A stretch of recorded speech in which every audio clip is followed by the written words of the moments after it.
and welcome to Grazia and Femina's Fashion First. For our next session today, I'd like to welcome Director of Education, Istituto Marangoni, Diana Marian Murek, and founder of Raw Mango, designer Sanjay Garg. Very warm welcome to the two of you, and thank you for joining us here today. Basically, we're here today to talk about the authenticity, uniqueness, and relevance in building a brand. So there's a need for each designer to maintain and have a very unique perspective to fashion. Sanjay, can you tell us about this importance in creating a brand identity and how you've managed to work towards this so beautifully? Thank you, Banaz. Thank you, Diana. Wonderful panel. Well, I would like to start with, I've always thought, what is my contribution, first of all, as a human being to the whole world, or as a part of the country, or as a designer, right? So whatever I make, am I only doing a commodity, meaning I'm here in the business just because I'm going to make another sari or another white shirt, or I want to say through this medium something what I have to say. So I really think I take design or as clothing or as an architect or my music or visual imagery, everything as in a medium. I think I say through my inspiration, my excitement, my agreement, my disagreement, my political view, non-political view. I think I do express through my work. And that's it why sometimes I think I'm a textile designer and I think I'm outside of the fashion. Sometimes I think maybe I'm just artisanal textile producer. I think the whole engagement, the whole questioning keep going through my work. And I think that's reflection of me and my thought where I'm coming from. And that's what makes my brand. And other than that, I would just only like to make one thing that, the brand cannot be influenced of what's or should not be come in a kind of a distraction of what vision you have, only because you know what you want to have. Whether you have a fixed vision or the fixed vision keep changing, meaning there could be a media which do understand or sometimes they do not understand you, but you need to keep going because no one knows you other than that, what you know, your brand and your wearer. It is very important not to shaken away what people think of you, what media thinks of you, or what people or fellow design or industry. I think one, if you know, it's like a good sawar. If you know, it's like a ghoda, you need to just keep walking straight and just look at through your vision. I think that's what's very important. So, Diane, isn't this one of the most significant lessons that students also learn at Istituto Marangoni, which is to develop their own creative identity and authenticity? Yes, first of all, hello to both of you. It's great to be here, of course. And Sanjay, compliments to your beautiful collection that has just come out. It's really something special. And yeah, absolutely. If you don't have your unique and authentic, creative, visual, and brand identity, how will you be authentic to yourself and therefore having a strength point, because authenticity is really, really important, but also how will you communicate that and how will you find your consumers or customers who can then identify with it? If you don't have a strong identity, how can you reach people? So aesthetic values and brand values also feed into that because it's not only about the garment in itself, as Sanjay also was saying. It's about the whole value of the brand. It's a visual aesthetic communication and how you create this world in which the people involved with your fashion, which again, it can be of course also the media and the press, but also your customer, how can they be involved if they can't identify with something that is really, really strong? So absolutely communicating how to do that, because somebody who is a little bit less strong in its identity and has not created some permanent codes for its own brand will be somehow just a little bit whatever, and who can connect to whatever. Of course, so to have this brand loyalty and to have the possibility to respond to something and identify with something, that message must be very clear. And that is not only the clothes, and I think a brand like Raw Mango understands it very well, how to create the whole experience and brand experience, which is not only the clothes, it is also the visual communication, the stores, and the storytelling. So that is really, really important to have success. So since we're now talking about imagery, and we know that it plays such a significant role in telling your story, Sanjay, for you, it's been an important part of your process. Each of your narratives resonates with your brand completely, every collection. Do you want to tell us a little bit about that, and maybe just about the recent one that you just showcased last week? Say that again, sorry, I didn't get the question fully. So we just spoke about imagery, and Diana was telling us about how visual communication is also so important in telling your brand story. And I know for you, imagery plays a really, really important part. Your narrative is completely reflective of that. So do you want to elaborate on that and maybe kind of example to your last show? Thank you. Thank you. First of all, I would like to go back to a little bit, as Diana said, that, one thing is that you express or you define a certain kind of a clientele or customer or a wearer through your clothes. All I'm trying to say now, design is no more just limited to clothes. It's a way of life. You are saying, this is kind of a person, and this is kind of like, I can design thinking of a person, what kind of their house should going to be, and what is she reading, and what kind of a jug on the side table, what is the bed going to look like, what is the landscape is going to be, what is going to be the garden going to look like, what is her interest of the plants and vegetation, things like that. I like to question myself. Do I just limit it to just the product? No, I think brand extend through all this. Even the smell of it when you enter the store. What plant you choose to put it, and how's your how do you what is your interaction, what is my VM? First of all, like, I always thought there's no VM in my store. Everyone was about VM and how interesting you can make the VM, but I questioned the whole VM, the idea of the VM. I said, well, I will not have VM. I think my store will be empty when someone comes in. But that doesn't mean that whole product, everything doesn't have any motive, but they have a lot of things. So I think that is about, as I said, the brand does not only end to the product. And secondary, as you said, imagery, I think is very interesting. I get very excited again because I get a hands-on to, like a different medium. And now I'm very interested into film too. We said so many things through that. I understand right now having the real model is kind of an in thing, but we did it 12 years ago. So please try to understand, thinking about it 12 years ago was something. Because we were only had a model of 64-year-old or someone real people. Now it's like people, it's kind of a fatigue right now, because everything can be fatigue if you do it just because of trend or because So it was very interesting idea that, I always, not only the model, by the way, even the photographers, I never used to have a fashion photographer. My challenge was that model should not be act as in a fashion model. At the same time, the person who's seeing through the lens should not be as a fashion photographer, because they look things through in a very particular way. So I was very discomfortable. I wasn't very comfortable about that. I challenged that. I just want to give you a few examples. So we did say that, age is not the barrier in fashion. We did say through our imagery. We did say now we say dark and lovely is a new thing, but we have always dark models some 8 years ago. And we have oriental model, like from northeast to south to north to west. We had all kind of model in our campaigning. So we've been saying political and socially through our work, what I'm saying, right? And there's a lot of individuality also come through it, because fashion give you individuality. I never thought of that, because the lehenga is the trend in 2020, every bride or every single bride should wear lehengas, or every bride should wear sari only.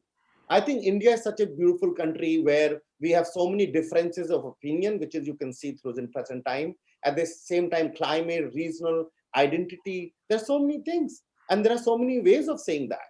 And that's the beauty I think we need to celebrate through visual imagery or with storytelling. Yeah, let's also not forget that in a part, fashion is, or fashion's driving force is also a kind of escapism into a dream world, seeing described and shown something really, really beautiful that make you, on one side, want maybe that product, but on the other side, you know, make you dream of more beautiful things and just have like beautiful things to look at. I think it can be very uplifting also psychologically to have like a beautiful storytelling and somebody who visually is not only capable of communicating the identity in this case, but also like makes us dream. So I think that has always been like part of the fashion world that helps us to dream, you know, of more beautiful things or of a beautiful reality. Yeah, I only want to add to that. You know, I absolutely agreement with you what you said. But I think what we do tend to make mistake. What we see fashion as a globally. Fashion is not to everyone look like the same thing. Imagine everyone is eating the same kind of food, or everyone is wearing same kind of uniform, or some kind of thing. It end up looking like a uniform. I think fashion also is all about individuality. And that's what, if you are looking at in lens of India, then how is that fashion and the storytelling going to be different than the Western world, what I'm saying? And as a country, you know, as storyteller, you know, the India is a story. We have so many stories to say, and country is known for the oral stories. Then how does that affect your imagery? Because you come from a very specific reason, which is known for storytelling. So that's what I mean. Challenge is more on us. And how does that the fashion going to look different through the lens, through the designer, and through the model? And that's the challenge I think we need to accept.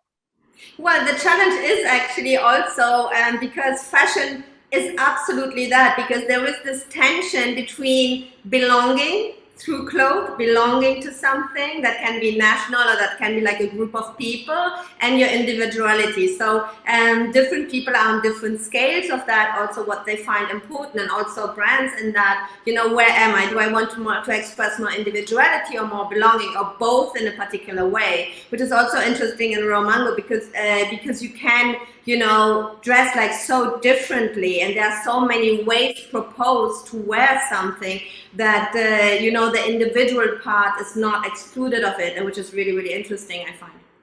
Thank you. Yes, but also Sanjay has spoken about this before, that fashion also needs to be a reflection of socio-economic and political realities. It also has to, your work mirrors that, and maybe that is the source of making your identity so unique. Also, we wanted to examine the concept of design, the relation between sustainability and functionality. Functionality has come into place a little bit more prominently, maybe in the last 6 or 8 months, given that we're going through this entire pandemic and everything. Sanjay, you've always spoken about the relationship between a designer, a weaver, fabric, and society in general. So how do we examine this concept of design on a larger platform? Let's say I give an example of a radio. So when the radio, I remember when I was a kid, the radios absolutely stopped working. It's like, you know, you have to stand in some particular angle so you can have the right connection. And look at what we have done to the radio today. You can play in the car in 80 of the speed. I think when I started, I saw a handloom sari like that. There was not a single designer was working as like a full collection dedicated to handloom sari. We have a most unique identity, craft, and skill set, and very skillful weavers exist in this country, and one wasn't making use of it. So that was a problem to me. So hand in hand is good for me. It's great uniqueness for me as for my country, and there's no competition. If I try to make a Jimmy shoe like a shoe, I will never be better than him. I'll be always 19-20 always a 2 points below, not always above, because I'm trying to imitate something. Or if I try to make a gown which I don't have a traditional language, I'm not against to make a gown, but I don't have at least a traditional skill set of it. But imagine if a sari does exist, then why not? There's a consumer of it, there's a maker for it, then why not the design can play a very internal role? So I think design really was like a bridge.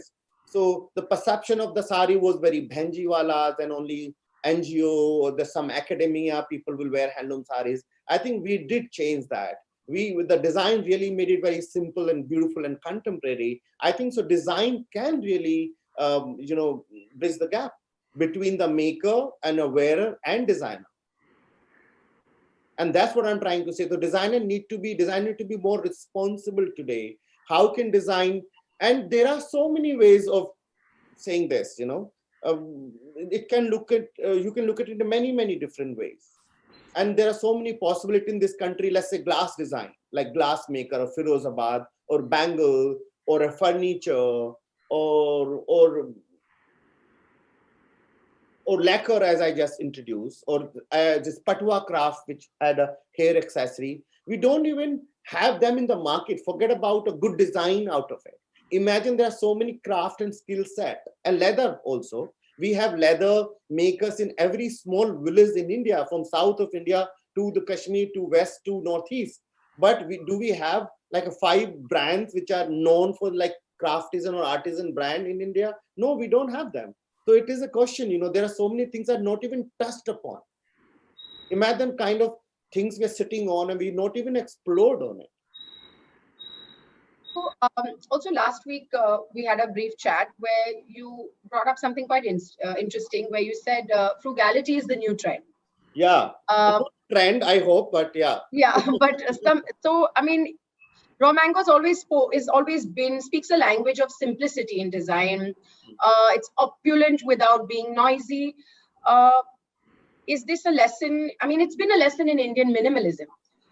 So how are we kind of talking about frugality now, given your brand aesthetic? I give you an example. See, I have this in Lodhi, there's a big courtyard. If that courtyard had, let's say, very minimal design, 20 chairs and few sofas and some ornamentation, versus I have a big long table. So doesn't matter how minimal they are, but I'm taking 20 chairs. So that means it is made of some sort of material, wood or something. So I am consuming something. So minimal actually in India, at least by some sort of friend, I'm sorry to say that, but it's understood only visually. Minimal is not only about the visually, how the minimal is looking. Like I give another example. If there's a white garment, there are 80 kind of embroideries are used in it. It's not a minimal garment to me. It just look visually minimal. So the question is, do not have only minimal looking chair 20 versus I would like to have a one big table and few benches which actually cut down the number of the furniture and the number. Less in my store, if there's no VM and there's not as less as like you have to really sit when you're tired, someone who's selling my clothes, that is enough. If I have that and I have fill my store with chair and tables. So visually looking chair and table make no sense today. We just not talking about aesthetically. I think to think less, own less. So I think the frugality really plays an important role. I think how much you can own less and how much you can consume less. Minimal looking chair also made out of a wood. तो पेड़ तो काटना ही पड़ेगा आपको उसके लिए. So imagine not to think of that poor chair rather than just thinking of a simple chair.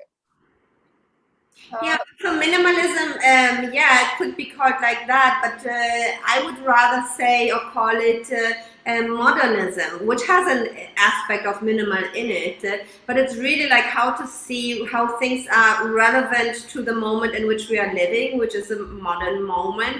So also how can we do interpretations of things relevant to our life today, and our life today of course means also something different than 9 months ago, let's say. But this is something what we try to do also with our students, is just to say, how do you bring a concept of modernity into all the values that we have here? And kids would immediately respond, also we make it Western. And I'm like, no, I don't want Western. I'm not meaning Western.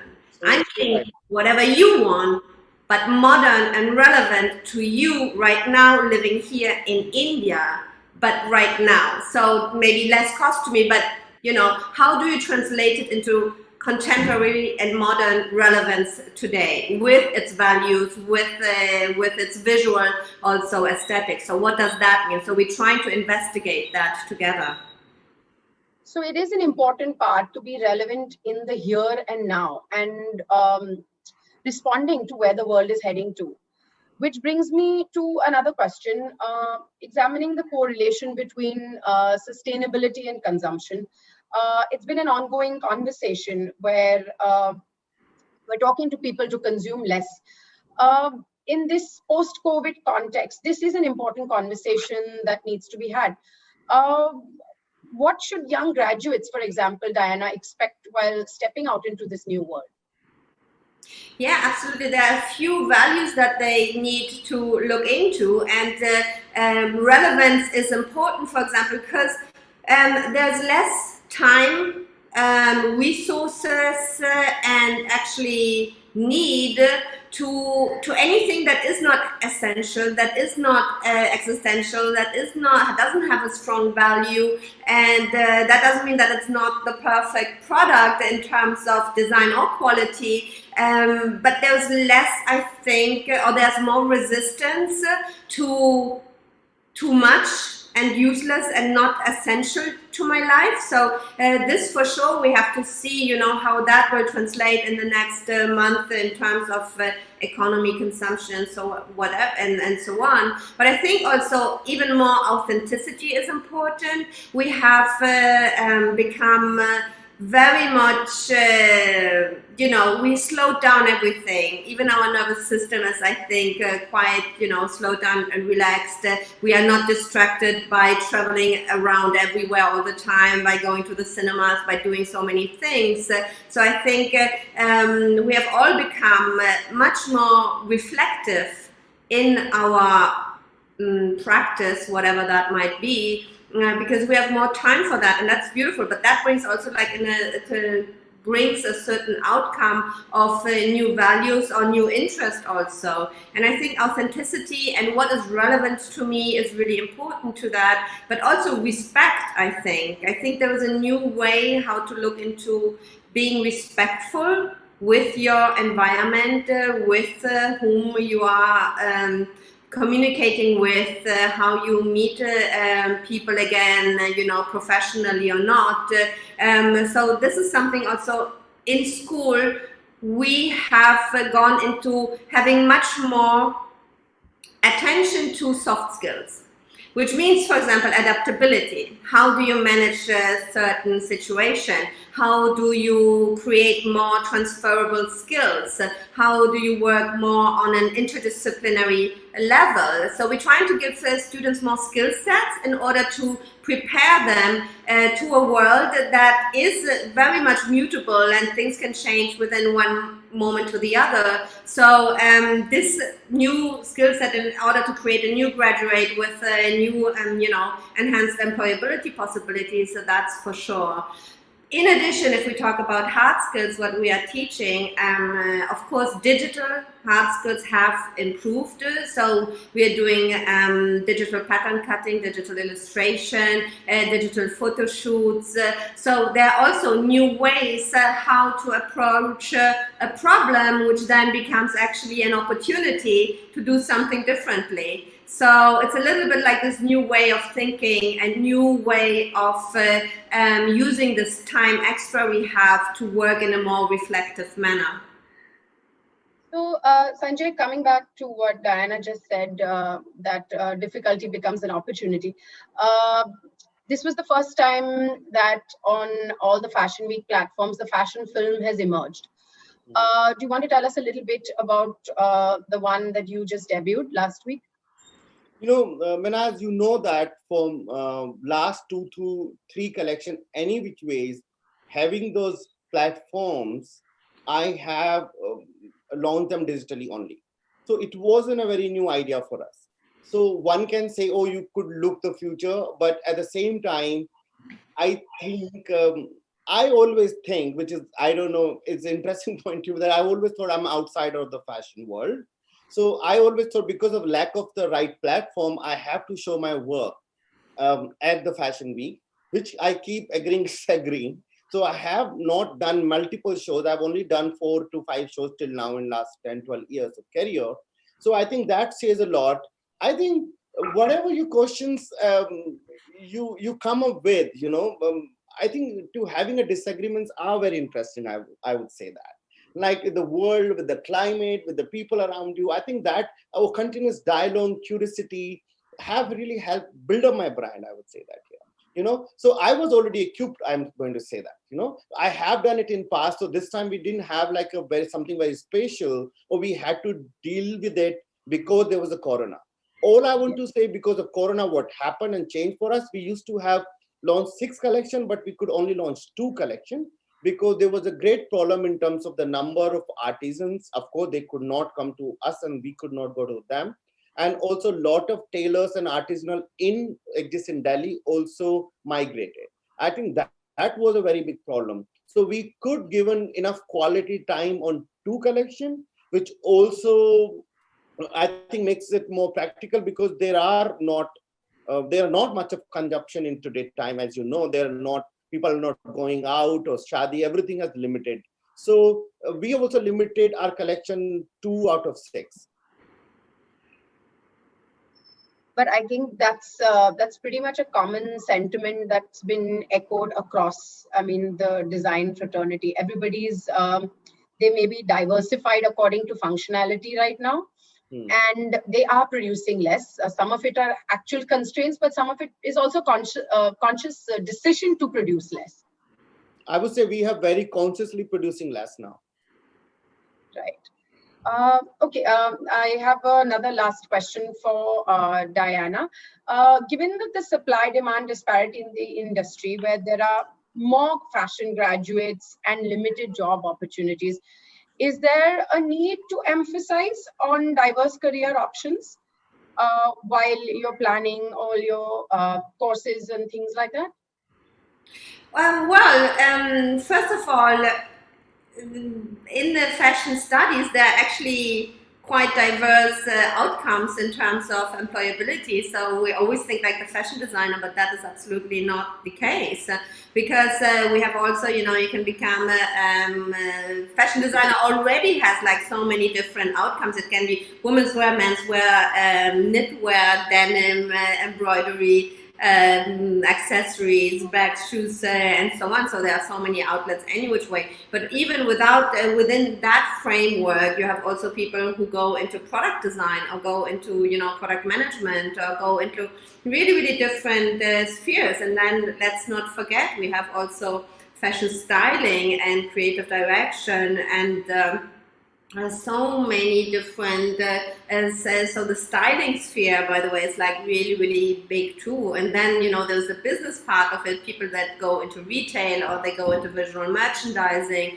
and or into buying, or like there's so many different outlets in fashion. So once the students are with us, we would of course see like throughout the time at the institute, what are your talents and what should you do, because like the job opportunities are actually quite bigger. So it's not only about the fashion designer and place somebody in fashion design in that capacity someone, but there are really a lot of different options. I must say, we have a career service in school, and we place students in internships, in the first internships, and we have an alumni and like society within our school. So also students always come back, and the ones who have launched a brand come back and ask us, for new interns and so on. So actually we have a very good placement, and we have a quite good outcome with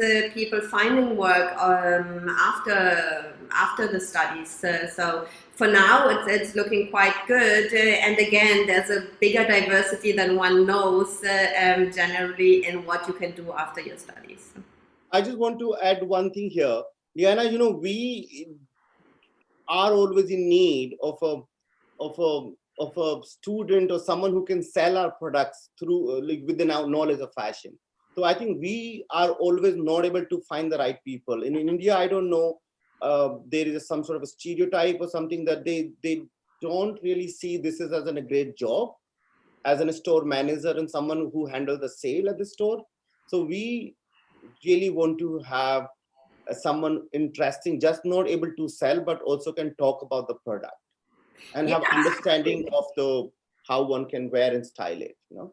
Yeah, absolutely. And I must say, I mean, I come to your stores quite often, and I think in Romango, it's quite well done with what, personnel you have on the floor and as store managers, to advise you. And there's like a great deal of focus on that, which is super important because it's the first our Mumbai store is handled by anthropologists. So we couldn't find it the great Kanu, yeah. Yeah. But we also want to look for other store, Lodi or Bangalore. It'll be interesting to have someone who have come from an interesting field and have interest in textile. Well, that happened, not just that just happened, But what I'm trying to say, I wish your institute can provide us some sort of student. I will absolutely immediately look into that and come back to you on it. Thank you very much for trusting us with this task. But in additionally, what I wanted to say is like very many brands don't know or don't realize the importance of the people and the personnel in the stores, and so many are not trained yet well, and that don't also are able always to transmit the values of the brands of the brand in which to which we are going. So this is something which is part of our training, and like the attention that we give to that is customer care and how to do that and how to do it right. So absolutely, I will look into your request, Sanjay. Thank you. Thank you, Diana. Sanjay and Diana, thank you so much for joining us today and having this discussion. And we hope there's a lot that your students will take back from this conversation. I know that they were very, very keen to hear Sanjay speak as well. Sanjay, any little bit of parting advice you want to leave them with? I party as hard as possible. I've been a private person, but I like to party hard. Why not? You just make my job a little bit more difficult, but okay. Yeah, that's what I said. With the social distancing in this present time. Well, thank you very much, Manaj and Diana. I absolutely enjoyed it.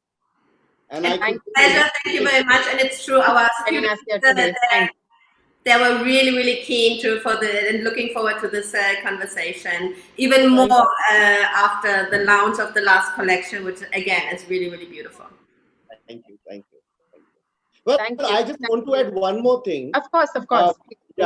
So it was interesting, Diana, you must hear this. When I went to this village in Rajasthan, and I saw, I have posted few photos of them. They wear this kind of a bandhani dupatta, which is there from forever. So no one knows when did one design it. Okay. And my mother also, because she's from Rajasthan, in the wedding, they gift her one dupatta and she owns that dupatta and she wears whole through her life. What was very interesting to see that what we look at as a fashion point of view, the fashion, the change of design and intervention, and how are they looking at it, at the wearer. It was very interesting to see from anthropological, they didn't want any change in it. And that is the problem, because we are, as a society or as an industry, failed to see that why is change of intervention has to happen every year or 5 years, because we have no idea of it, that the certain things didn't change for 50 or 100 years, but still they look beautiful and they're still classic and design. So the challenge upon us is that can you create a design which exists for 50 to 100 years? And sometimes not to design, sometimes design is actually not to design it. Consciously not to design, step back, and you need a pause. And that's what I think Corona did to me. I think it's make me think, design is not only every time to design or visually look differently. Sometimes to accept is the way as it given to you. And it makes more sense in time of this country, India, if you see the design, because if humankind is, let's say, 5 lakh years old, then a design which is 500 years old is still very current, very trendy according to me. So how do you measure it with the trend, and how much the design should change is a question. But yeah, this is actually, I would make like a live project out of that. Why don't we take that garment and give it over to the students and create a project in which they have to do an interpretation of that and have, to dissect it in its individual values, what they see in it, and give, as we were saying before, the relevance of the now in addition to it through their lenses. I think that could be really, really interesting. Yeah, that's what I want to look at fashion from a more anthropological view right now. Why don't they change design? What is their identity? Why are they happy with the red? Why are they happy with certain technique? What is their aspiration value? It is very interesting, because sometimes when you want to design so much, sometimes you don't want to design so much. Absolutely. And when we work on our projects and we are just finalizing some, and we will have actually our virtual show in a month time, we are just working on that, where we will show the students work. This is exactly what we're working on. The student has to defend to their tutors why does it have any meaning what we see on the tape? So what is the meaning behind it? What is the relevance to today? How is this you? And what does it mean also with the authentic individual code of that student? So they have to defend it to us, because it all has to have a meaning. It cannot be just, it is what it is because I just found it. No, it doesn't work like that. It needs always to be defended. It's also a conversation that everyone's been having about, doing away with the whole idea of trends and making a collection. It's trans-seasonal. It like you said, like you spoke about the dupatta. It can transcend. It doesn't need to be you can't be producing every 6 months, and like you said, like shooting off trends every few months and keeping that pressure. Yeah, absolutely. Yeah, absolutely. And there's again, for a brand, the question, what is the brand identity or the identity of the designer that is this permanent code that needs to stay there, and what is the mutable trend? How much of it do I want to integrate and include, which could be just one color thread changed for that season, or how much. So every brand is of course different in how much they follow trends or not, but yeah, it's this tension between these two things is always there, I think, for every designer.